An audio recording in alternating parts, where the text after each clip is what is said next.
Okay, we're live. Thank you, everyone, for joining us this evening. I am Laura Wentz, President of Pennsylvania State CLUE Coalition Labor Union Women. I'd like to thank Kate Kraut for hosting this event on her YouTube channel, and for Beth Mickus. And Kate Kraut is also part of White Rose CLUE and the helping PA State CLUE with community action. And also we have Beth Mickus from Southwestern PA CLUE and Tom Tosti, who is our guest speaker for this evening from AFSCME District 88 to talk about public sector OSHA. Before we begin, I just want to thank our sponsors.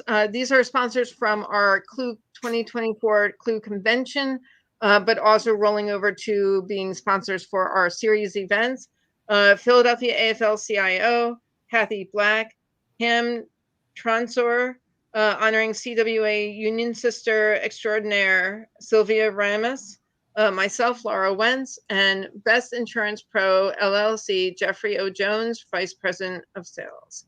If you want to sponsor our events in the future, we will give you that information. You can find it on PA State CLUE on Facebook. But we will get into that at the end of the event. So I just want to thank Tom for coming on to talk to us about the importance of public sector OSHA. I think a lot of people do not realize, especially like myself, I work in the private sector. I had not realized until you had told me about it that public sector workers do not have an OSHA that standardize their working conditions. And so please take it away. Thank you, Laura. Like Laura said, my name is Tom Tosti. I'm the director of AFSCME District Council 88 in the southeastern part of Pennsylvania. We cover 8 counties in the southeast, the 5 collar counties around Philadelphia, Berks County, Lehigh, and Northampton. We have approximately about 13,000 members in the 8-county area. And the majority of them work without any kind of public sector OSHA or any kind of safety coverage at all. I also chair I'm the chair of the Philadelphia AFL-CIO Public Sector Committee, where this has been an issue with us for many years since we've been doing it. I'm also an international vice president for AFSCME. I mean, I hold a lot of titles, to be honest with you. Sometimes I wonder how I get it all done. But I am also the Bucks County Central Labor Council president. And again, this is something that is brought up in many meetings that I'm at, many events that I'm at. I've spoken about this public sector OSHA many times at the AFL-CIO convention. The last 2 of them, I got up on the floor and I mentioned how important it is to our members that we get some kind of public sector OSHA here in Pennsylvania. We are one of 23 states in this country that do not have public sector OSHA. It's a shame because all it does is gives the employer the ability to say if it was your fault or their fault, and it's their minds that gets made up, and it's not. There's no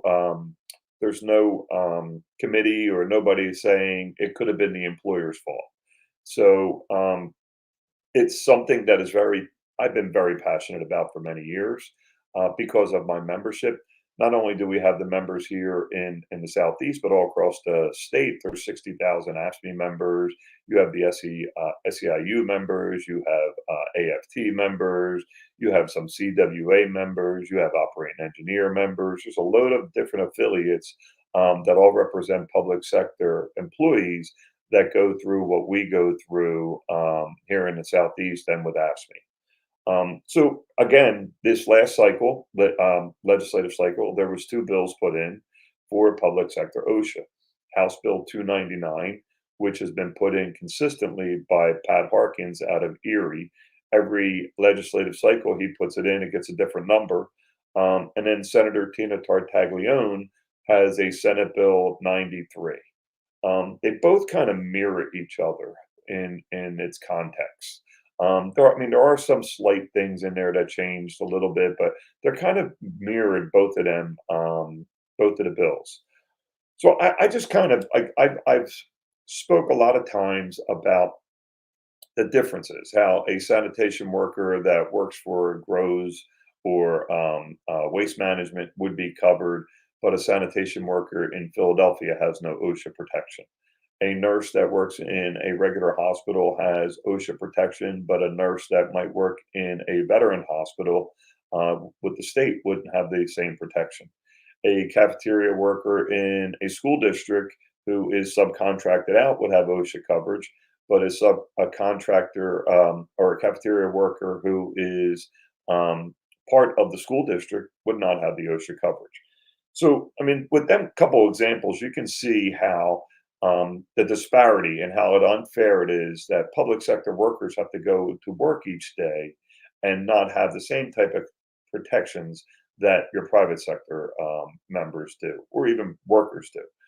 Laura had mentioned prior to we get on here, she didn't even know about it until a few years ago when it started really coming up and the bills get passed out of the House, or the bills get submitted into the House and the Senate. But we've been very adamant about this going back to the 90s, that we've been trying to do this. It's sad that we're looking at 30 years of trying to get one bill across the table here passed, and we cannot get it done. This year, well, actually last year, on May 2nd, 2023, for the first time ever, House Bill 299 passed out of the House. And when it passed out of the House, every single Democrat voted for it, and there was 15 Republicans that also voted for it. So as you can see, it was a bipartisan bill. It was not just a one-party bill, it was a bipartisan bill. And I mean, the representatives that voted for it, I mean, were from all over the state. They weren't just in the Southeast. There was some from the central part of the state. There was one, I think, in the western part of the state. And there was one that was up in the northeastern part of the state. But there was 15 different Republicans that recognized that workers should not have to go to work without having any kind of protection.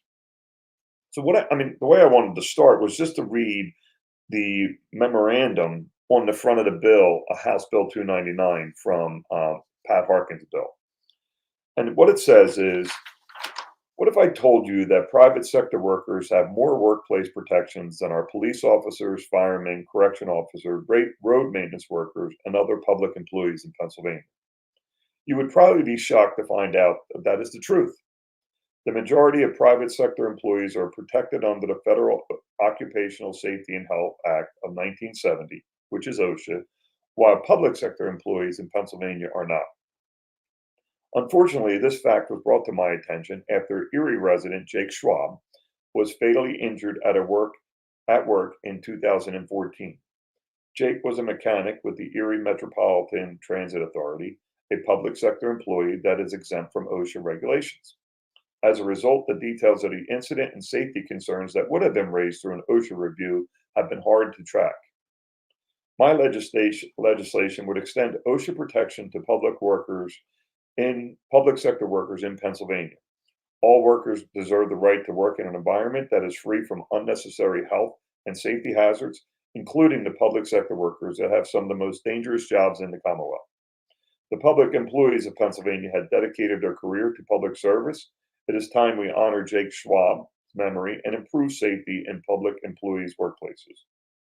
The legislation was previously introduced as House Bill 1976 of 2021 and was sponsored by Representatives Bargos, Cerisi, Conklin, Deasy, Deloso, Fiedler, Freeman, Galloway, Hohenstein, Innamarito, Isaacson, Kinsey, Kulik, Markakis, McNeil, Mersecki, Dan Miller, Nielsen, Piscatano, Samuelson, Sanchez, Schlossberg, and Dan Williams.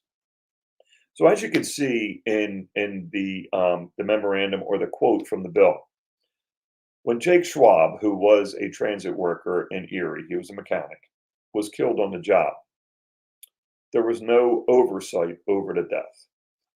They still can't find out all the information about what happened and why it happened, how we could prevent it. None of that information is allowed to be given to individuals. And that's part of why we need the public sector OSHA. Each year, Philipposh, They recognize the people that we lost each year on Workers' Memorial Day in April. Each year, Philipposh reaches out to me and asks me if we've had any public sector OSHA or public sector workers in Pennsylvania that were killed on the job. Now, do you know why they have to reach out to me? Because there are no statistics on it. There is nothing that is documented on it. In the private sector, when somebody's killed, they document it. They actually look and they do an investigation on why and how it happened. In the public sector, they don't have to do that. In the public sector, they don't even have to give out your name if you pass away on the job, which they don't. And it's kind of like something that I do because if I hear about it, I write it down. And then when Philipposh calls me, we make sure that person is recognized on Workers' Memorial Day. We had a member that was killed in Chester County, probably about maybe 8 to 10 years back. He worked for American Water, and they sent him down into a manhole. And it was him and another worker that went down there. They didn't have the proper equipment. They didn't have any kind of like whether the hole was safe or not. The one went down. The first one went down, and he died. The second one had to be pulled out, and he survived. But if he would have been in there probably for another 2 minutes, he probably would have passed away too. There was no safety equipment, no mask for them to wear when they went into the confined space, which is required under OSHA. They didn't have the tanks on their back, so they had a breathing apparatus. They just went down into the hole and they lost their life because there was no public oversight or no safety oversight on that job. It's just some of the little things like that that we can prevent. And I say little because nobody seems to think it's a big thing. They all say it's a little, I mean, they don't care enough. But it's little things like that that we need safety on the job for. You hear from the county associations that it's going to be costing too much if we submit or we pass this bill with public sector OSHA. Well, if anybody can tell me what it costs for somebody's arm, for somebody's leg, for somebody's life, and if you could put a price tag on any of that, I would really like to know what that is. I think the price tag should be on preventing these type of accidents instead of having these accidents happen and continue to happen with no oversight. So let me just go into this bill a little bit and tell you a little bit about it. So when I was at the AFL-CIO convention, I was approached by a member from the AFGE, and he talked to me a little bit about it because he knows I've been passionate about it. And little did he know, or a lot of people know, that the bill that is on the table, whether it's House Bill 299 or Senate Bill 93, it is not actually an OSHA bill. It's a Pennsylvania OSHA bill. So you still would not have the federal coverage as a federal OSHA. You would have an oversight board. The bill is designed for the governor to appoint 5 people to an oversight board, and then 5 people would then be the oversight on job safety, on whether it was something that should have been prevented or could have been prevented, and being able to give the information out about injuries, about deaths, about certain accidents. The review board would be appointed by the governor, and all 5 members would serve a 4-year term, with one of them being the chair of the board. So what would happen is if you had something on your job that you thought was unsafe, you would get a hold of this review board, and then they would send one of the board members out to your work site, and that person would then see and listen and investigate your complaint.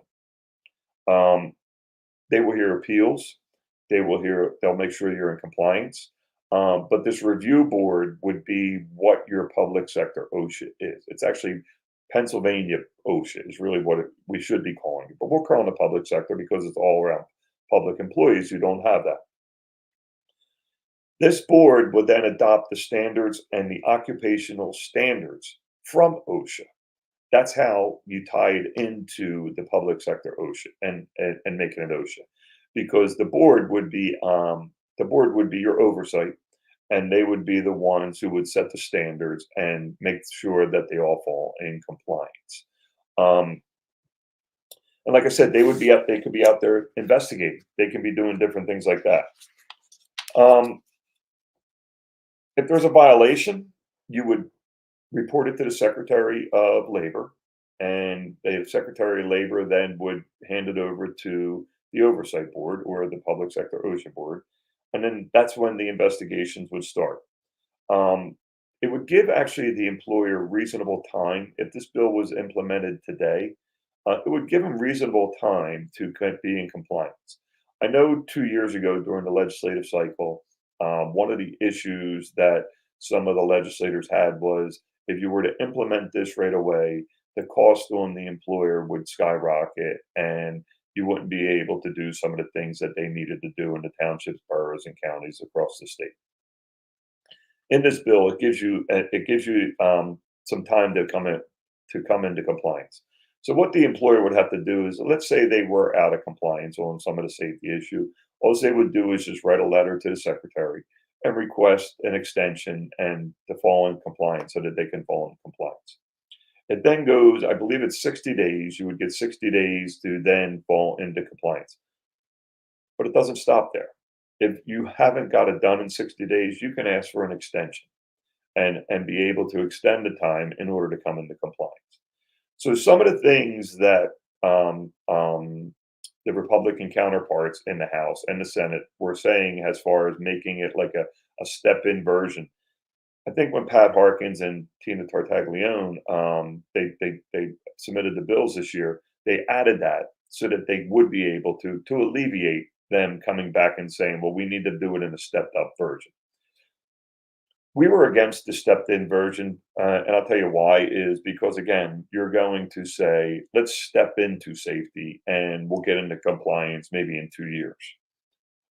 Why do we have to wait years in order to come into compliance? Now, if you have something that you can't come into compliance for, you have the ability to do that. So they've adjusted the bill to do that. The other thing is, once this board is together, there would be proper reporting. You would be able to find out about an accident. You would be able to find out about somebody's injury. You would be able to find out about somebody's deaths because it would all be documented. So the reporting is another key element of this because, like I said, when public employees get killed on the job, there's no reporting of it anywhere, and employers don't remember it. Seems like they don't care, and they have to turn to their union to find out why and how this happened and the person's name. So you would get the proper reporting, which is big, because right now, again, nobody knows about these injuries or how to prevent them. Something can happen in, let's say, Punxsutawney, Pennsylvania, and you could get a report that says adjust this, and then over here on this side of the state, say in Norristown, Pennsylvania, they might have looked at that and said, hey, look, we're not in compliance, and see what happened out in Punxsutawney. Why don't we fix that? And then they can be ahead of the game and fix this issue. With what we have now, there's nothing like that right now. So that would help with the public sector OSHA. One, that it could be delayed a little bit by each employer if they feel as though they aren't in compliance, which should have eased some of their concerns there on the other side of the table. And it also, the reporting is very big. Another part of the bill that would go in is if, let's say, I was on the job and there was something that was out of compliance, I would be able to call and report it. And then one of the committee people would come down and they would come down and investigate.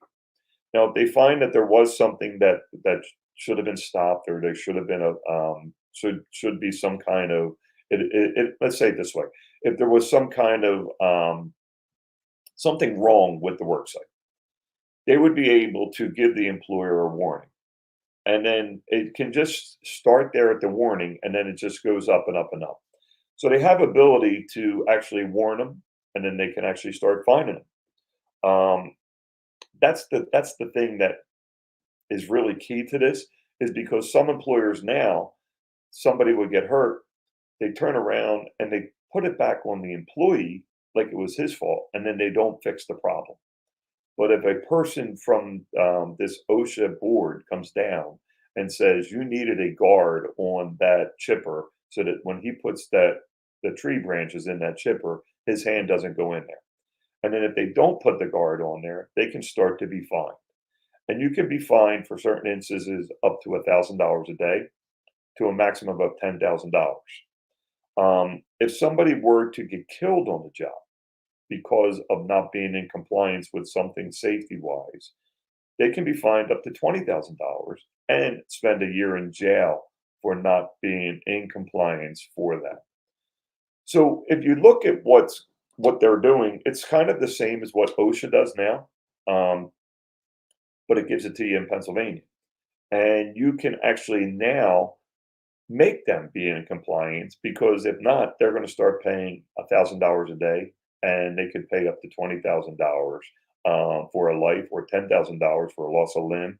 So there's limits on what you can get, but there's also something that there's repercussions, let's say, for the employer, which right now there is none whatsoever.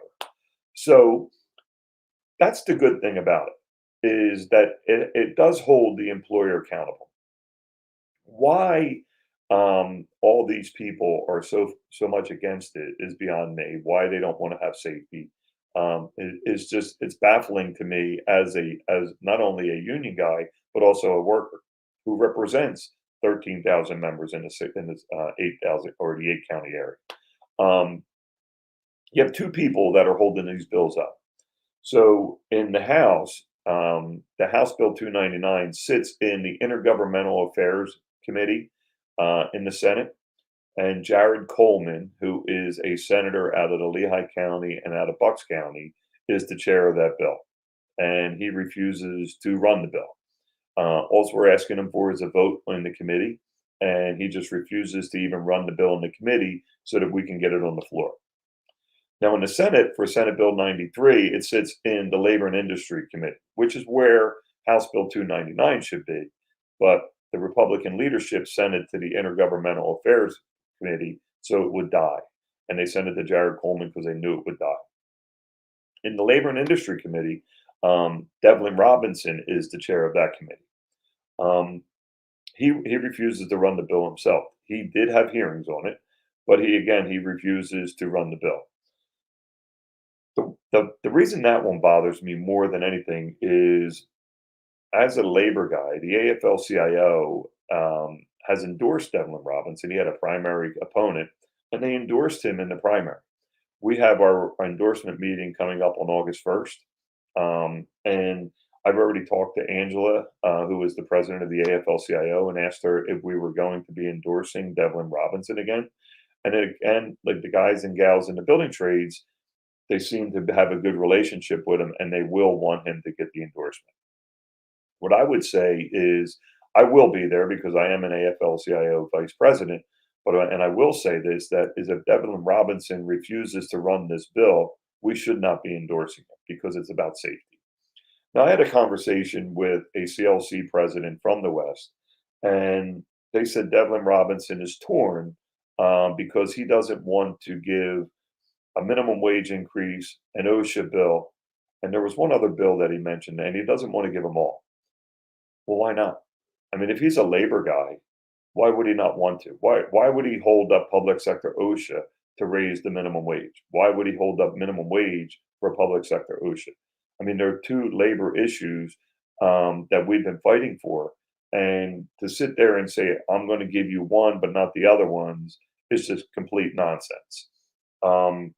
So I've talked to the CLC president, and I've asked them if they could do like a rally out in front of his office to kind of make him aware that we want to run this bill. About 3 weeks ago, we did it in front of Jared Coleman's office. We had about 40 people from IBEW, from SEIU, from PSEA, from AFSCME, UFCW, all in attendance for a rally. The secretary treasurer of the AFL-CIO was there, and he spoke. We had the president of SEIU speak. We had the president of the AFT speak, and we had our administrator from AFSCME speak, along with some members talking about the importance of it. When we were done, we were on an island in the middle of Quakertown. we walked across the street into Jared Coleman, in front of Jared Coleman's office, and we demanded a vote, a voice, and we demanded a vote. We told him, let's vote on this bill.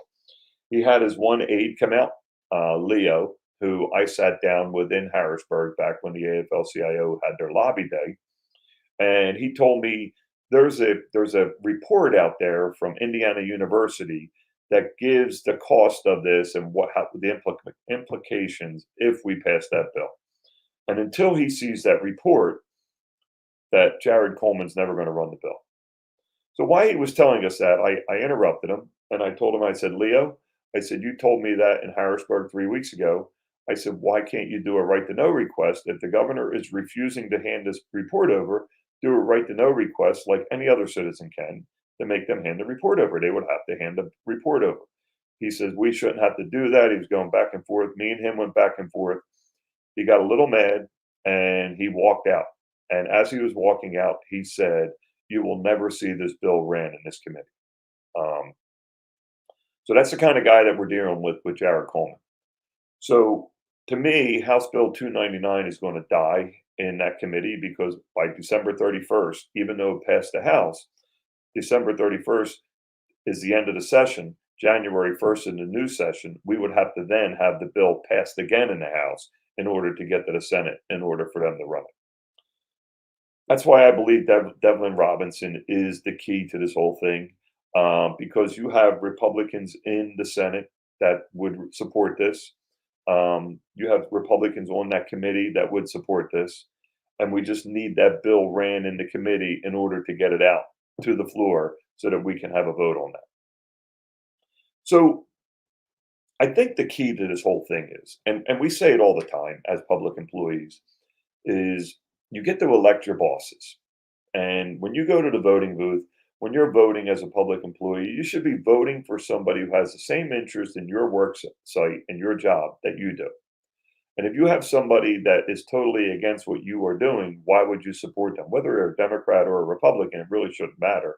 It should be about who are there standing up and standing with the workers on the job site. And when we look at that, I think the way to actually get this bill passed is by doing that, is by taking our votes to the voting booth and voting the people out of office that refuse to give us the security that we need on the job.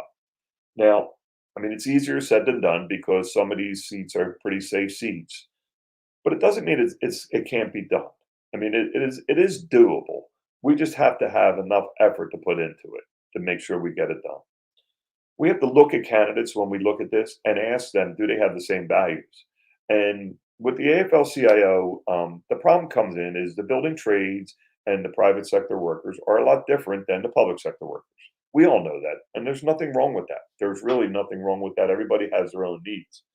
But when it comes to issues like safety on the job, I totally believe that we should all be standing together and fighting for the same issue when it comes to safety on the job. Because what we say is an injury to one is an injury to all. And that's what's happening to us in the public sector by not having this public sector OSHA.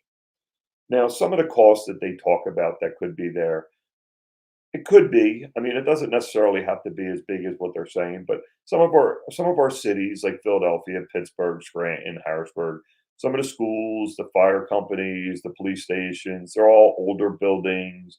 They have asbestos in the buildings, and that to me would be the cost. But let's go beyond the workers here. And this is something that every legislator should think about when they're saying no to this bill. Let's put public sector aside and let's look at the schools. Is it safe for a kindergarten kid to walk into school and be exposed to asbestos every single day while he or she is in that school because we don't want to take care of the problem? Is it safe for the students to be going on the back of the buses that buses aren't really equipped to be even on the road? Is it good for them kids to be on there when it's not safe enough for them? Is it safe when you have to go into these schools and some of these cafeterias can't pass a health department test, but yet they're still there serving food to our kids. So let's look beyond the workers and let's look at the people that it's affecting in the public sector. When you go into a police station to fill out a police report, should you be breathing asbestos in? When you go into a fire company, should you be able to walk into a fire company and feel safe? You should. With every one of these things, you should be. So I'm not sure if we should change our message. I don't think we should change our message. I think we should expand our message and expand it from workers and start talking more about the other people outside of workers that it's hurting. Because it's obvious if we've been fighting for this bill since the 90s, we're looking at over 30 years. There's people in Harrisburg right now that just don't care about workers, but they all claim to care about their constituents, their kids, the students, and the people that live in their community. So maybe we need to change our way we're thinking and the way we're processing this and saying, this hurts the workers, but it also hurts our community. It hurts our voters. It hurts this instead of just keeping workers, because the message has been failing for 30 years. And we are still in the same place that we were in 1990 that we are now in 2024. The only difference is we did get it passed through the House and it passed on with bipartisan support. So there's people out there that recognize what we need and what we should have. But there are people that have always been a thorn in the side to organized labor, a thorn in the side to workers all across Pennsylvania, all across America, that just will not give you or provide you with the safety that you need on the job. So what I would say is, what can we do? Is we have to message it differently, and we have to start going to the ballot box, not with partying in mind, but with what's best for you and your family and on the job. We've eliminated that. I mean, the legislators have eliminated that in Washington, D.C., in Pennsylvania, everywhere across the country. Everything is about a party now, and it's not about the constituents. And we've gotten away from that so far. It's sad because that's the state we're in right now in America, in Pennsylvania, that we don't look at what's right. We look at what the party says. And both parties parties are wrong. Parties are wrong on one issue here, one issue there, and it's across the board. Democrats can be wrong, Republicans can be wrong. It's not just a Republican thing or a Democratic thing, but we have to get our legislators back to believing in their community and instead of their party. How do we do that? If you can figure that out, we can straighten out America, because right now we are so polarized and so divided that in order for us to do that, it's going to take about 20 years. So what I would suggest is, when you're interviewing people or when you're voting for people, talk to them, email them, ask them where they stand on the issues that affect you. And then again, whether they have an R behind their name or a D behind their name, if they're on board with what we need and what we want, then we support them. But if they're not, then we kick them to the wayside, like we're going to do with Jared Coleman. And hopefully we do the same thing with Devlin Robinson until we can get a change. So with that, that's kind of my little spiel on public sector OSHA. I would love to see this get done before December 31st, because it scares me a little bit with this election coming up. We had it passed through the House, but it was the first time we had a Democratic House in many years. And Joanna McClinton, who as the leader of the House, as the Speaker of the House, has been doing a great job, ran the bill, and it passed. No other speaker would run this bill, even though it had the support to run and get passed. Joanna McClinton did that. So we need to elect people that are going to stand with the workers across this Commonwealth, stand with us with this public sector OSHA, and stand with us so that we can have the safety on the job that we deserve. And it's not that every employer is unsafe, but not every employer is in compliant with what OSHA would expect. And that's what we're asking for. We're not asking to give them a $10,000 fine if they drop the ball on something, or a $20,000 fine because of a loss of a life. We don't want to see a loss of a life. We just want to see the protections on the job and the safety in the workplace, so that every member, every worker across the Commonwealth can go home each night knowing that they had the protection on the job and be with their family. Because we lose too many workers here in Pennsylvania. I'll give you a quick fact. There's been, since 1979, there's been over 100 PennDOT employees killed on the job since 1979. State police officers, and nothing against them, it's probably around 25. And they want to always give to law enforcement. They have a lot of the safety protections that they have. It's the men and women that are out there in the offices, men and women that are out there on the roads, men and women that are in the correction facilities.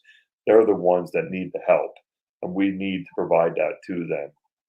And that's what these bills do.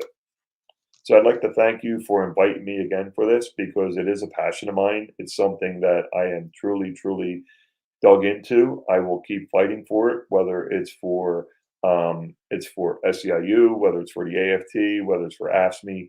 This is something that needs to be done, and you will always have a voice for public sector OSHA from Tom Tosti. So thank you for the invite. Thank you for giving me the time. Thank you for what you're doing, because it's very important that we bring this to light. And I appreciate everything that you do. So thanks, Laura. Thank you.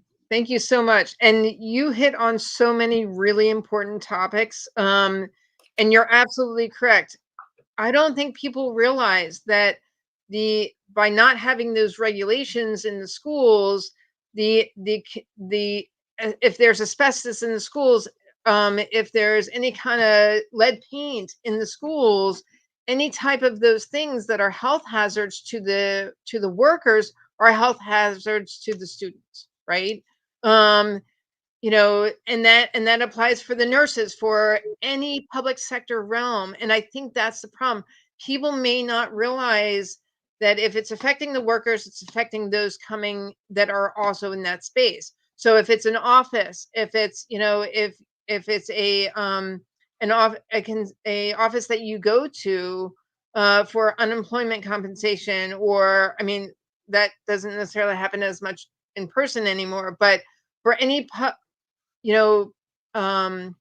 office that people will have to go to speak with public sector workers, if the workers are having poor health conditions because of mold in the office, or any other environmental problem, that the people going there will have the same problems, right? They'll be affected by it as well.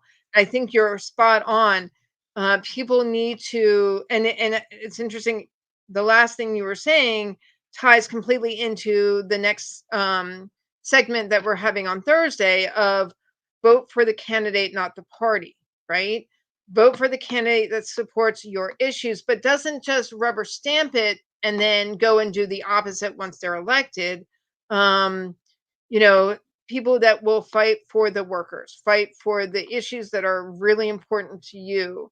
And safety, I think on the private sector, we take it for granted because we do have OSHA representation and guidelines, where to hear how that there's no recording on who was injured on the job, who was killed on the job on the public sector realm, is just really unacceptable, that there's no one tracking that. There's no, and the fact that the employers blame the workers, right, versus blame themselves. In Upper Darby, somewhere in 2020 to 2022, we had situations where there was no dashboard in sanitation trucks, right?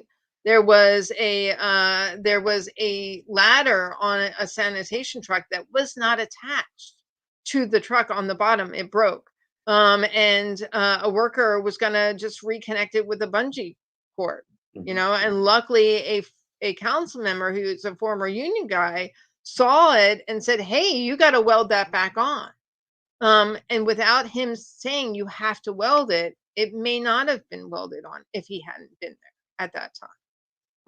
And so if it had been just attached by a bungee cord, right, and a sanitation worker represented by TW went and got on that ladder, they could have died just by not having the proper safety, you know, having that ladder attached correctly. And that's just some examples. And I've been a part of a municipal leaders committee to the governor, and when public sector OSHA came up, a lot of the leaders from the municipalities were really concerned about fines, and I was trying to tell them, well, if you're in compliance, you don't have fines, and if you're in compliance, then you'll have less workman comp situations, you'll have less people out on IOD because you're actually in compliance, right? Yeah. So there's less chances of people getting injured or killed on the job. And luckily, I have to say the lieutenant governor was very much in strong support for public sector OSHA. So that was encouraging as well. You mentioned offices. I'm going to say 3 years ago in the city of Philadelphia, in a county assistant's office, where we have SEIU members and AFSCME members, an individual walked into the office and he got upset and he shot and killed the security guard right there in the office. We met with the Commonwealth afterwards, and I'm going to say about 2 months afterwards, because we wanted some kind of protection from this, because our members, SEIU and AFSCME members, had to walk past when they were once the guy left, they had to walk past his body on their way out just because they had to do their investigation. But we met with them to see what we can do to get safety down there, whether it's a bulletproof glass, whether it's wands for metal detectors, whatever. We met with them. They were looking into it. They were going to do it, blah, blah, blah. Here we are 2.5, 3 years later, and we have none of that still in that office down there. They just will not do that. But if you had public sector OSHA, they would probably have to do it. And if they weren't doing it, they would be getting the fine every day until they were in compliance. So tomorrow, you can have somebody walk into that same exact office with a gun and shoot and kill this security guard or one of our members. And again, there's nothing that can stop them, and there's nothing that is going to prevent it down there at that office. And if I could follow up on that, I've been with the Commonwealth in the county assistant's office for 35 years. And I remember when this all started, I remember when Jake Schwab passed away and was killed on the job. And, we've worked in offices that, where the ceiling has fallen right on top of workers. Luckily, nobody has ever been killed. We've I'm going to say we've advanced to the point where now we're bringing weaponry in the offices. And when Nasir Bey was killed, it was a horrible day. People were texting, calling, us from the other side of the state. I'm in Pittsburgh. And you just, you couldn't imagine what our brothers and sisters were going through across the state. But here now in Pittsburgh, we've had episodes where, and we're going to say quietly in one of the offices, there was a gun incident. Quietly in another office, there was an issue with a weapon. But we're not able to track these. We're on these health and safety committees asking and begging what happened. But we're not allowed to know. The office, it's kept in office. We've asked over and over again for wands. We've asked over and over again for metal detectors. Nothing. We're lucky we can get, witness, copies of witness statements from the health and safety committee, because nobody, management runs around, they gather them and they keep them, to themselves. And we who are trying to, we're trying to protect everybody. Yeah. We're not just trying to protect, union members. We're trying to protect the clients that are in the office. We're trying to protect management, but we become the bad guys. And this is kind of where it's become. And so, we're trying, when we're talking to elected officials, we have to remind them that we're protecting your constituency. This is impacting your constituency, not just us. And I think that everyone needs to be reminded, the Devlin Robinsons need to be reminded. These are people that you represent that come down to these offices. And, but nobody wants to seem to talk about this. And, it's time that we maybe change that narrative a little bit. And, hopefully it'll work. You know, we've been fighting this fight for a long time, and I'm not ready to give up. Me neither. Fingers crossed. And thank you so much, Beth. That, I mean, no one should have to worry about that in their workplace, and that is extreme undue stress. Do the employers, you know, especially Tom, after that situation, did the employers provide counseling for the workers Yes, who had to they endure did that? do that. Yep. Yep, they did do that. Okay, that's important. Yep. I'm glad they did at least that.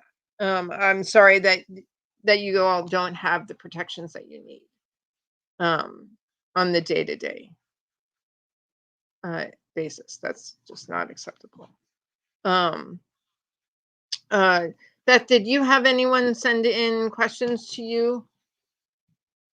Let me double check. Okay. And Kay, did you want to weigh in on this? I know that you've worked in the public sector as well. So. Janet Hill asked a question about how many other bills are being blocked, but I mean, I don't know if we could count that, but I mean, is there other OSHA bill or safety bills that we know of? They're the two that are the 93 and 299. Senate Bill 93 and House Bill 299 are the two public sector OSHA bills. And then I wanted to say that the comment's right that unemployment isn't really open to the public, but CareerLink sure is. Yep. That's true. That's true. CareerLink completely is. There's a lot of people in and out. Yes. And I've actually been there. In different courses. Yeah. There's just a lot of things available now there that used to not be. So, yeah, they're not. Yeah. So. No, that's a really good point. And I just wanted to say, at least in Upper Darby, TWU, the representative for TWU is amazing, and he did file grievances on those two issues that I brought up. Good.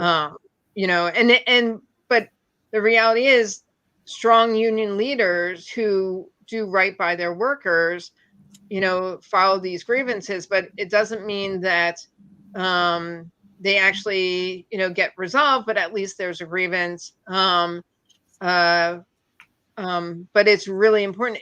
What if are there any public sector jobs that are not organized, that there's no one representing the workers throughout the state?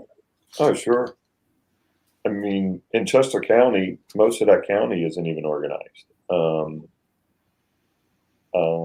Where else? I mean, in Montco, there's a lot of, like, the row offices ain't organized. The courts are not organized. So there's opportunities. I mean, these community colleges, they're not all organized. And yeah. Right. So that means that there's no one speaking on their behalf. There's no one filing a grievance, no one acknowledging that that's unsafe working conditions in those settings. Correct. I mean, It's the same as always, where the unions are the voices for even unrepresented, like we were with the 40-hour work week. And exactly. Yep. Exactly. And that's one of the, you know, the one things we talk about within CLUE is if you are not currently in a union and you get an opportunity to join a union, join the union. Yep. Because it gives you protections that not being in a union you do not have. Yep. And that's also really important. Especially if you're in public sector and you're in a situation where it's not unionized and your ceiling, as Beth mentioned, your ceiling's falling down, or there's asbestos, or there's lead, or there's, you know, any mold or any one of those things in your office, maybe you should join a union. Organize and join a union because they will fight for you. I agree. So, okay. What any other questions? Beth, did you have any from your realm? No, they don't have any questions. Okay. Then thank you so much, Tom, for joining us this evening. I will make sure to share the link directly. Wait, real quick. There's one coming. Tom, we got one coming in. All right. This is from Sean. How does the outlook for state Senate races make this more urgent? It makes it really urgent. I mean, there's 4 seats right now in the Senate. Devlin Robinson is one of them. You have that Laughlin up in Erie County that is very vulnerable.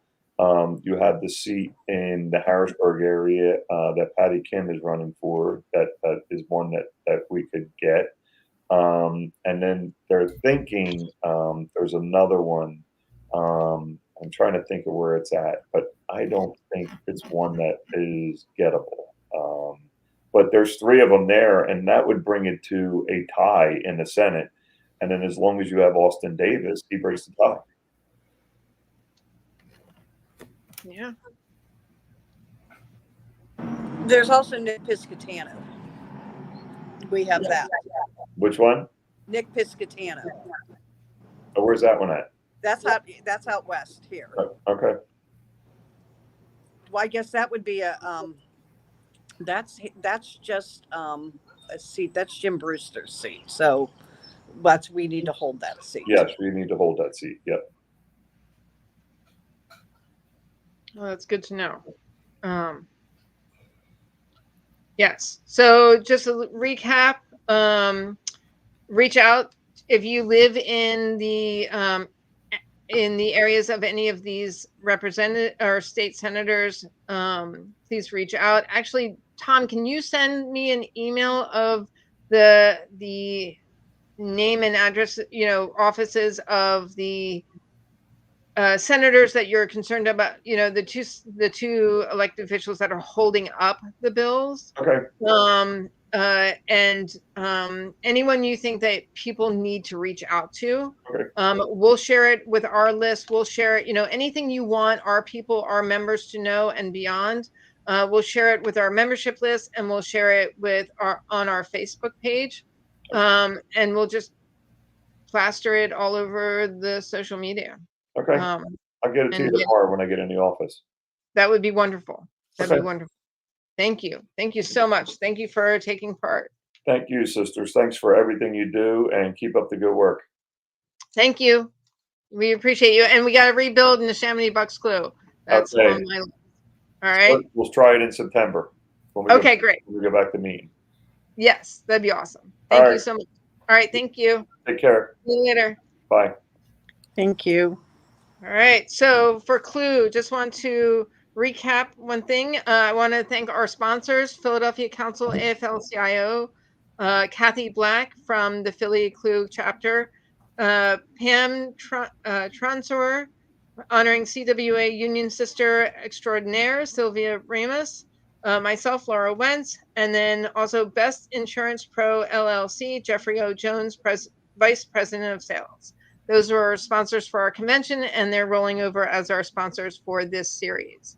I also if you're watching this, I hope that you learned something from this event, and please join Clue. There's a variety of ways of doing it. You can go to cluw.org, which is National Clue's website, to join as a member. If you're a new member, it's only $35. If you're a retiree, it's $15. If you're a student, it's $15. So please join. And then Philly Clue, if you're in the Philadelphia area, you can go to PHILLY cluw.org and join directly from Philly Clue. And then Beth, what's best for people to join Southwestern PA? Just reach out to us at cluesouthwestpa@gmail.com for right now. Okay. Should they join National Clue and then come to you directly for joining the chapter? Yes, that's correct. Okay, great. And then for Central PA Clue, at this point in time, join directly with National Clue, and then you can reach out to Naisha McGill, who's the president. Her email is n-mcgil@afscme.org. To join the chapter, to find out the information on the chapter dues for Central PA Clue is $10. And then Kay, you are working on rebooting White Rose Clue, correct? Yes. So they should join National Clue and Yep. then Reach out to my email, KAY, then it's a period, then it's KROUT at yahoo.com. Okay, great. And then I just have Right. a quick announcement whenever you're done. sure, absolutely. Just give me 1 second. So I will share this. We have an informational page for how to join our chapters. I will take a picture of it and I will share it on our Facebook page, PA State Clue. So please follow us on Facebook. This is where you can see this event. And we also have an upcoming event on Thursday at 7:00. We are doing we're going to tag off of the end of what Tom was saying, vote for candidates, not party. And he gave us a prime example of why that is so important. So please join us this Thursday at 7 p.m. We will send out the link again to come in and join us, or come in and watch us discuss that issue. Beth, go ahead. Yeah, I just wanted it for anybody that has not filled out their survey. I'm not sure who's on the call. Please make sure you, for all Clue members, complete the survey. If you didn't get the email about the survey, please contact me at cluesouthwestswpa@gmail.com. That's it. Thank you. Is that the survey that was sent The out? Legislative and Political Action Committee has sent out. Okay, thank you. And then Beth, you are also doing a fundraiser this August. Is it not up and running yet for the plaque? Not yet. Okay. All right. Well, you make sure. I'll just keep asking you until you got it rolling, and then we can announce it. Yes, Kay. I'm collecting used luggage, Yes. and that's coming in pretty good. Pretty popular in the labor and industry building. And then we have an option to order from Amazon. So Great.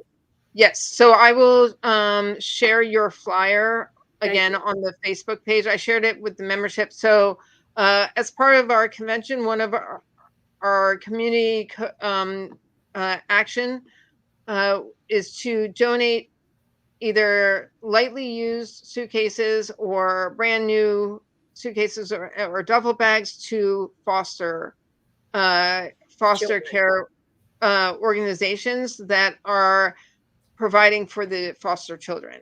Many foster children move from one house to another with their belongings in a trash bag or a grocery bag. And so the goal is to give them something that is theirs, that they can transport their belongings and gather belongings instead, or because sometimes kids are moving with nothing. And we want to make sure they have something that is their own. So I will make sure that all of that information is posted on our Facebook page for people to take part in. So yes, thank you for reminding me of that. I'd also like to thank Janet Hill. She is our liaison with National Clue, as well as Shabria Thomas, our Vice President of Pennsylvania State Clue. Unfortunately, they couldn't join us here on the event tonight, but they will join us on future ones in the future. So, all right.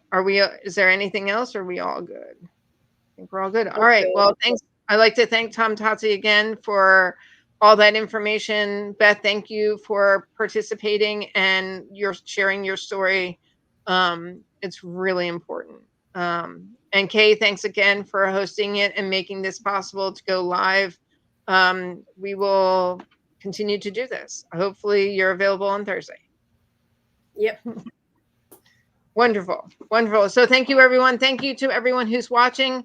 Please check out cluw.org for National Clue. And you can find us on Facebook, PA State CLUW. You can find us there. Thank you very much. We fight, just for those who don't know, I realize I forgot to say that. Coalition of Labor Union Women, we fight for women's rights, union rights, worker rights, human rights, Mother Earth's rights throughout the country and the world. You don't have to be in a union to join. We are a co-ed coalition. Clarify, we need men in our coalition to help us succeed. We can't do it without you.